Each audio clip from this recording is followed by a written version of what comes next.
यह यात्रा है सोने की चिड़िया भारत की।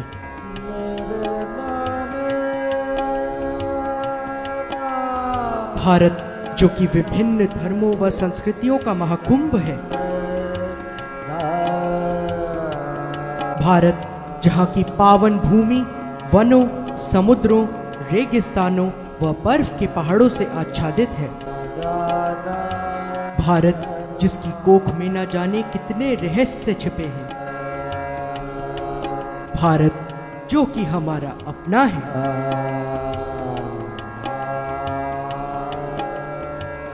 नमस्कार, आदाब, गुड इवनिंग। मैं ऋतुराज देवांग आपका बहुत बहुत स्वागत करता हूं इस अद्भुत शो पर जिसका नाम है भारत दर्शन, एक्सप्लोरिंग द अनएक्सप्लोर्ड। आप सभी दर्शकों को होली की बहुत बहुत शुभकामनाएं। कामना करता हूं कि रंगों का यह त्यौहार आप सभी के जीवन में भी अनेक रंगों को भर दे। दोस्तों, आज हम जा रहे हैं श्रीरंगपटना, जो कर्नाटक राज्य में मैसूर शहर से 19 किलोमीटर की दूरी पर बसा एक प्राचीन नगर है। श्रीरंगपटना का धार्मिक, सांस्कृतिक एवं ऐतिहासिक दृष्टि से बहुत महत्व है। आज की इस यात्रा में हम प्रत्यक्ष रूप से देखेंगे श्रीरंगपटना के इतिहास को, जो भगवान विष्णु के सर्वाधिक प्राचीन तीर्थस्थल से लेकर भारत के स्वतंत्रता संग्राम के वीर योद्धा टीपू सुल्तान तक व्याप्त है। यह वही स्थान है जहां महान शासक टीपू ने अंग्रेजी हुकूमत के प्रति बगावत का बिगुल बजाकर उनके विरुद्ध खून की होली खेली थी। चलिए प्रस्थान करते हैं इस प्राचीन दक्षिण भारतीय नगर की ओर। तेज धूप की तपन से राहगीरों का बचाव करते हैं दूर दूर तक फैले ये नारियल के वृक्ष। यूं तो सभी वृक्षों का अपना अपना महत्व होता है, परंतु नारियल का वृक्ष विशिष्ट है क्योंकि इसकी पत्तियां, फल, तना, जड़ें अर्थात सभी कुछ हमारे लिए वरदान स्वरूप हैं। दक्षिण भारत में तो हर घर में एक नारियल का वृक्ष अवश्य होता है। अपने महत्व के कारण यह दक्षिण भारत की संस्कृति व जीवन शैली का एक अभिन्न अंग है। बातों ही बातों में हम कब श्रीरंगपटना पहुंच गए हैं पता ही नहीं चला। यह है श्री रंगनाथ स्वामी मंदिर। हम खड़े हैं मंदिर के विशाल एवं भव्य प्रवेश द्वार पर। यह मंदिर काफी विशाल है तथा इसका प्रकार अर्थात मंदिर के चारों ओर फैला आंगन भी अत्यंत विशाल है।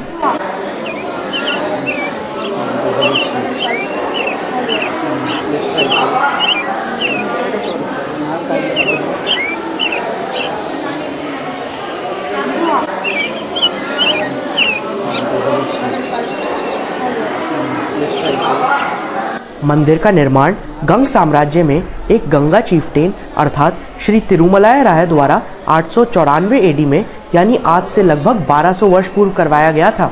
एक नज़र डालते हैं यहाँ के कलात्मक स्थापत्य पर।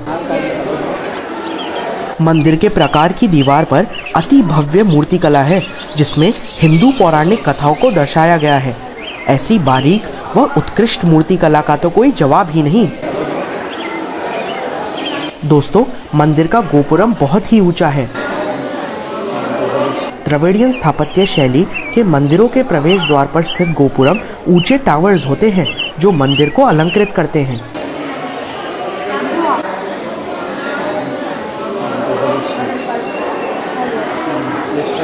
यहाँ गोपुरम के शिखर पर स्थित है डेकोरेटिव मोटिव कीर्तिमुख।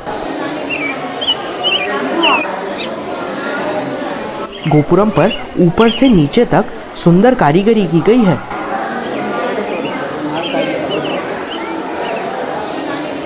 यूं तो रंगनाथ स्वामी मंदिर का निर्माण कराया गया था गंग शासकों के द्वारा, किंतु इसे समृद्धि व पूर्णता प्रदान की गई होयसल, विजयनगर व मैसूर के ओडेयर राजाओं ने। इसीलिए तो यह मंदिर एक खूबसूरत संगम है विभिन्न दक्षिण भारतीय स्थापत्य शैलियों का। प्रवेश करते हैं मंदिर के भीतर। रंगनाथ स्वामी विष्णु भगवान के ही स्वरूप हैं। यहाँ देखते हैं भगवान विष्णु के वाहन गरुड़ की खूबसूरत गोल्ड प्लेटेड प्रतिमा। गरुड़ देव के मुख की भाव भंगिमाओं को मूर्तिकार ने कितनी कुशलता से चित्रित किया है। और यह है नागशेष की अति सुंदर गोल्ड प्लेटेड प्रतिमा। नागशेष अथवा आदिशेष 7 शीर्षधारी वो महासर्प हैं जो भगवान विष्णु की शैया हैं। गरुड़ वाहन व नागशेष की ये सुंदर स्वर्णिम प्रतिमाएं वाकई मूर्तिकला की मास्टरपीसेस हैं। मंदिर के गर्भगृह में भगवान विष्णु की प्रतिमा शयन मुद्रा में विराजमान है सर्पराज आदिशेष की शैया पर। भगवान विष्णु की इस मुद्रा को योग विद्या में विष्णु मुद्रा नाम से भी जाना जाता है। शयन मुद्रा वाली भगवान विष्णु की यह मूर्ति कर्नाटक राज्य की सबसे बड़ी प्रतिमा है। मंदिर की भव्यता को अलंकृत किया है इन विशाल स्तंभों ने। मौन खड़े ये स्तंभ साक्षी हैं गंग, होयसाल, विजयनगर व ओडेयर साम्राज्यों के मंदिर अलंकरण में दिए गए योगदान के। मंदिर के इतिहास से जुड़ा एक अति महत्वपूर्ण तथ्य यह है कि हैदर अली व टीपू सुल्तान, जो कि मैसूर के शक्तिशाली सम्राट थे, भी भगवान रंगनाथ के परम भक्त थे तथा हैदर अली ने मंदिर के प्रसार में महत्वपूर्ण योगदान दिया। आज हम भी उसी श्रद्धा भाव से भर उठे हैं जो कभी सम्राट हैदर व टीपू सुल्तान के मन में भी उमड़ा होगा। इसी श्रद्धा भाव ने प्रेरित किया होगा टीपू सुल्तान को अपनी मातृभूमि की रक्षा में भारतीय स्वतंत्रता संग्राम के आंदोलन में अपना योगदान देने के लिए। यह श्रीरंगपटना ही राजधानी थी मैसूर शासक टीपू सुल्तान की। टीपू सुल्तान का अनेक बार ब्रिटिश शासकों के साथ युद्ध हुआ। अपनी राजधानी में ही टीपू ने स्थापित किया था एक कारागृह जहां वे ब्रिटिश युद्ध बंदियों को रखा करते थे। रंगनाथ स्वामी मंदिर के उत्तर में कुछ ही दूरी पर स्थित इन डंजन्स अर्थात कालकोठरी में कई महत्वपूर्ण ब्रिटिश अधिकारियों को कैद किया था सम्राट टीपू ने, जिनमें शामिल थे कैप्टन बेयर्ड, र्यूले, कर्नल ब्रिथवाइट सैमसन, फ्रेजर व लिंडसे। सितंबर 1780 के दौरान पोलेलूर की लड़ाई में टीपू सुल्तान ने कर्नल बेली व उनके सैनिकों को पराजित कर बंदी बनाया था कर्नल बेली को। फिर 1782 एडी में कर्नल बेली की यही कारागृह में मृत्यु के पश्चात टीपू के इस कारागृह का नाम पड़ा कर्नल बेली की कालकोठरी।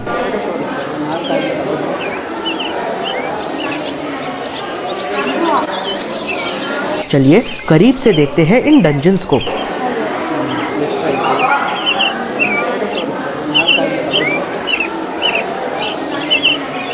इस आयताकार गढ़नुमा विशाल सुदृढ़ संरचना को सुल्तान बटेरी के नाम से जाना जाता है। इसी गढ़ की सुरक्षा में छिपी है यह गुप्त काल कोठरी। मोटी चौड़ी दीवारों की मौजूदगी से जमीनी स्तर से कई फीट नीचे बनाई गई इस काल कोठरी को शत्रु द्वारा दूर से देख पाना काफी मुश्किल रहा करता होगा। इस कारागृह की मोटी अभेद्य दीवारें बनाई गई थी ईंट व गारे से।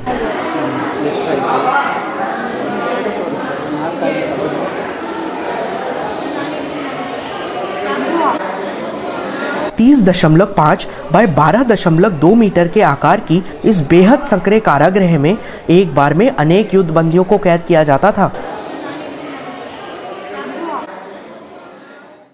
पूर्व, उत्तर व पश्चिम द्वारों में छेद किए गए पत्थरों के टुकड़े जुड़े हैं जिनमें कैदियों को कड़ियों से बांधा जाता था।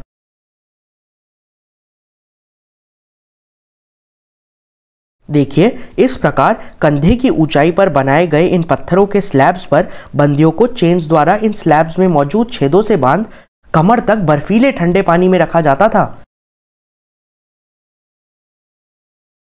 सोच रहा हूं इतनी संकरी जगह में इन परिस्थितियों में इस प्रकार बांधा जाना काफी कष्टकारी रहा करता होगा। यही डंजन्स के मध्य स्थित है एक तोप अर्थात कैनन। कहा जाता है कि टीपू के एक युद्ध में यहाँ डंजन्स के ऊपर फायरिंग के दौरान प्रतिक्षेपित होकर यह तोप नीचे कारागृह में ही गिर पड़ी थी छत को चीरते हुए।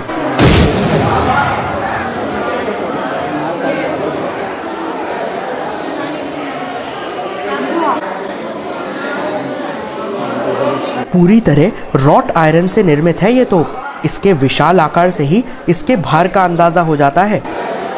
टीपू सुल्तान के शासनकाल में अत्याधुनिक युद्ध उपकरणों व हथियारों का प्रयोग जोर शोर से किया जाता था। उसी काल की अमिट निशानी है यह तोप।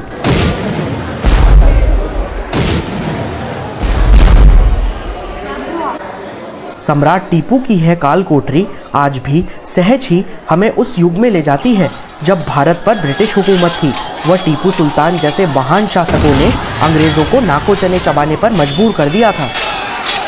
टीपू ने अपने जीवन काल में अंग्रेज़ों से अनेक युद्ध लड़े। ऐसा ही एक निर्णायक युद्ध था 1799 की श्रीरंगपटना की लड़ाई। ब्रिटिश सेना से लड़ते लड़ते टीपू सुल्तान 4 मई 1799 को शहीद हो गए।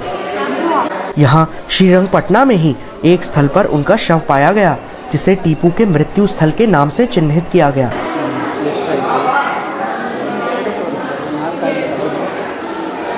आज नारियल के खूबसूरत ऊंचे वृक्षों से घिरा यह शांत स्थल 215 वर्ष पूर्व रक्त में सना था।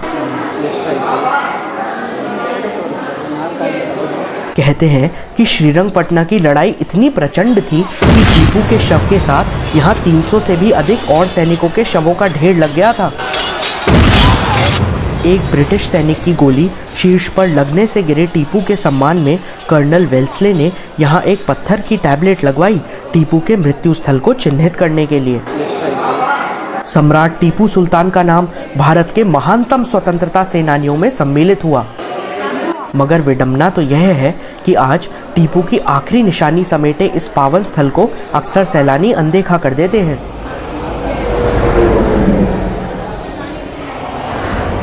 किंतु टीपू की वीरता की साक्षी श्रीरंगपटना की यह भूमि सदैव अपने भीतर उनकी यादें समेटे रहेगी। तो मित्रों, आज की इस बेहद भावपूर्ण व अत्यंत गौरवशाली रोचक यात्रा को अब यहीं विराम देते हैं। अगले सप्ताह इसी दिन इसी समय चलेंगे एक नए सफ़र पर। तब तक के लिए खुश रहिए, स्वस्थ रहिए और घूमते रहिए हमारे साथ इस अद्भुत शो पर, जिसका नाम है भारत दर्शन, एक्सप्लोरिंग द अनएक्सप्लोर्ड।